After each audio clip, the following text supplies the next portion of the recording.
পাবনা এক আসনের সাবেক সংসদ সদস্য শামসুল হক টুকুর বিশাল মৎস্য ও গরুর খামার এখন বিরানভূমি পরিণত হয়েছে নেশাখোরদের আস্তানায়। সাবেক স্বরাষ্ট্র ও বিদ্যুৎ প্রতিমন্ত্রীর বেড়া ও সাথিয়ার বাড়িতে এখন ভুতুড়ে পরিবেশ। দেখে মনে হয় যেন পরিত্যক্ত বাড়ি, অথচ একসময় মধ্যরাত পর্যন্ত দলীয় নেতাকর্মীদের ভিড় লেগে থাকতো এসব বাড়িতে।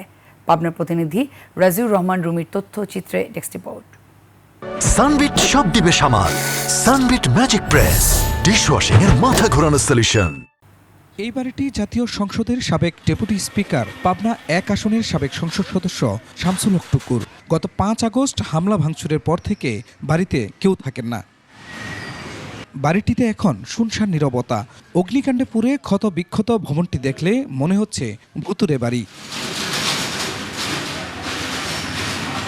প্রতিবেশীরা জানান, আগে মন্ত্রী বাড়িতে থাকলে মধ্যরাত পর্যন্ত লোক সমাগম থাকতো, এখন নেই সেই কোলাহল। কতগুলো বাজে ছাগল এসে বসে আবার চলিয়ে যায়। এখন অবস্থা এখন আপাতত ঠকে দিয়েছে, কেউ কিছু আদেশ হচ্ছে না, কারণ সব এলাকার লোকজন তো এই জন্য আদেশ হচ্ছে না।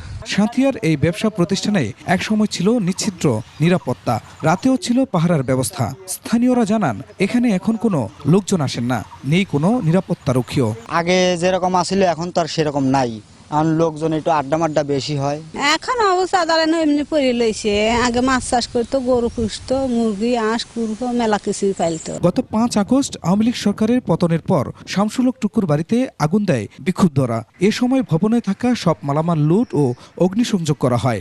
এছাড়া সাঁথিয়ার চকনন্দনপুরে বিশাল মৎস্য ও গরুর খামার এখন বিরানভূমি পরিণত হয়েছে নেশাখোরদের আস্তানায়। এলাকার যে দখলদারি, এই যতগুলো হাট বাজার নদী নালা যেখানে যা আছে সবই হলো তাদের নিয়ন্ত্রণ।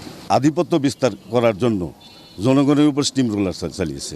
বেড়ার হুরাসাগর নদীর পাশে 100 একর জমি দখল করে বানানো হয়েছিল টুকুর প্রয়াত স্ত্রীর নামে লুৎফুল নেসা ট্রাস্ট। জায়গাটি এখন এক ঠিকাদারকে ভাড়া দেওয়া হয়েছে। নাম কস্তে কিছু জমি ক্রয় করে এখন 150 বিঘার মতো জমি জবরদখল করে রাখছে, তাদের দখলেই আছে। মানুষের জমি কাটে বালু উত্তোলন করে বিক্রি করে শও কোটি টাকা ইনকাম করা, এটাই তাদের উদ্দেশ্য ছিল।